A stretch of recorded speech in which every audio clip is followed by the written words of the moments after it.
ନା କଣ? ମାଙ୍କଡ ଓ ଟୋପି ବାଲା। ମାଙ୍କଡ ଦେଖିଛ ପିଲା? କିଏ ସବୁ ଦେଖିଛ? ହାତ ଦେଖିଲ? ଦେଖିଛ? ଆଉ ଯୋଉ ଟୋପି ବାଲା ଅଛି, ଟୋପି ବାଲା ମାନେ କଣ? ଯେ ସବୁ ଟୋପି ବିକନ୍ତି। ଟୋପି ସବୁ ଦେଖିଛ? ଟୋପି କଣ କରନ୍ତି? ଟୋପି କଣ କରନ୍ତି? କୋଉଠି ଦିଅନ୍ତି?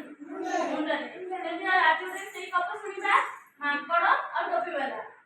ତାହେଲେ ହଁ, ସେ ଗପ ଶୁଣି ଆମେ ଗପ ଆରମ୍ଭ କରିବା। ଭଲସେ ସବୁ ଶୁଣିବ ଭଲସେ। ମୁଁ ସେଇଠି ସବୁ ପ୍ରଶ୍ନ ପଚାରିବି, ଉତ୍ତର ଦବ ହେଲା। ଏମିତି ଧରିଲେ କଣ, ଏବେ ସବୁ ଶୀତ ଦିନ ଯାଉଛି, ଖରା ଦିନ ହୋଇଥାଏ। ଖରା ଦିନ କଣ ଜୋର ଖରା ହୁଏ।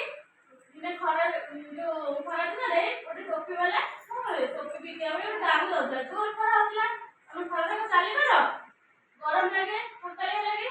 ସେମିତି ଟୋପି ବାଲା କଣ କଲା, ଟୋପି ସବୁ ବିକିବା ପାଇଁ ଖରା ଦିନ ଟୋପି ବିକା ଦେଲା।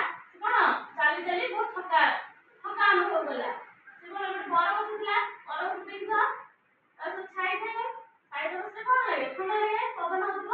ସେ ଛାଇରେ କଣ ଟିକେ ରେଷ୍ଟ କରୁଥିଲା, ବିଶ୍ରାମ ନେଲା। ବିଶ୍ରାମ ନେଲା ପରେ କଣ, ତାକୁ ସେ ବସି ବସି ତାକୁ ନିଦ ଲାଗିଲା। ନିଦ ଲାଗିଲା ସେ ଶୋଇ ପଡିଛି। ଏଇ ଯୋଉ ବରଗଛ ମୂଳରେ ବସିଥିଲା, ସେ ବରଗଛରେ କଣ ଗୋଟେ ମାଙ୍କଡ ଥିଲା। ସେ ମାଙ୍କଡ ମାନେ କଣ କଲେ, ଯେତେବେଳେ ଦେଖିଲେ ସେ ଟୋପି ବାଲାଟା ଶୋଇ ପଡିଛି, କଣ କଲେ, ଟୋପି ବାଲା ଝୁଡିରେ ଟୋପି ସବୁ କଣ ଟୋପି ସବୁ ନେଇକି ଯାଇଥିଲା। ସେ ଟୋପି ବାଲା କଣ କରୁଛି, ଥୋଇ ତାকে ଗଛରେ ଥୋଇକି ସେ ଶୋଇଛି।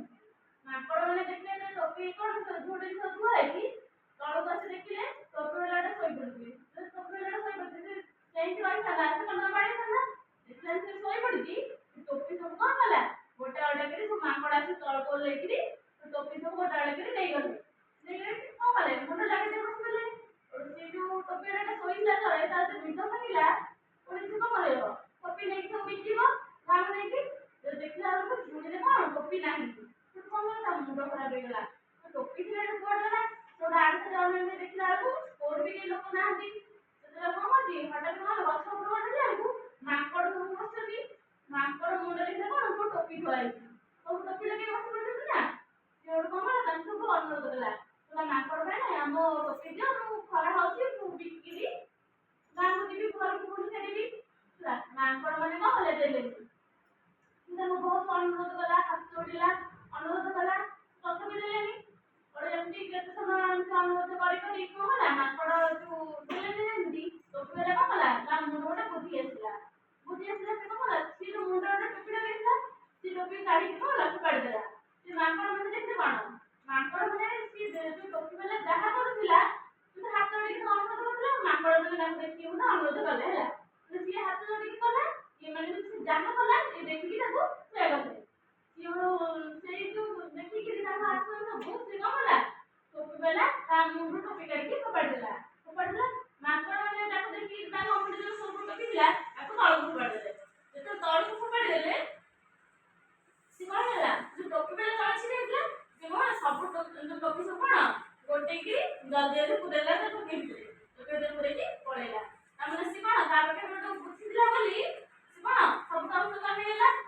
ସମସ୍ତେ ଟୋପି ନେଇଗଲା, ତାହେଲେ ଆମେ ଏଇ କପଡ଼ା କଣ ସରିଗଲା। ନେଇକି କଣ କରିଥିବ ଟୋପି ବାଲା, ପୁଣି ଗାଁକୁ ନେଇକି ବିକିବ ହେଲା। ତାହେଲେ ଆମେ ଗପରୁ କଣ ଶିଖିଲେ, ବୁଦ୍ଧି ଥିଲେ ଉପାୟ ଆସେ।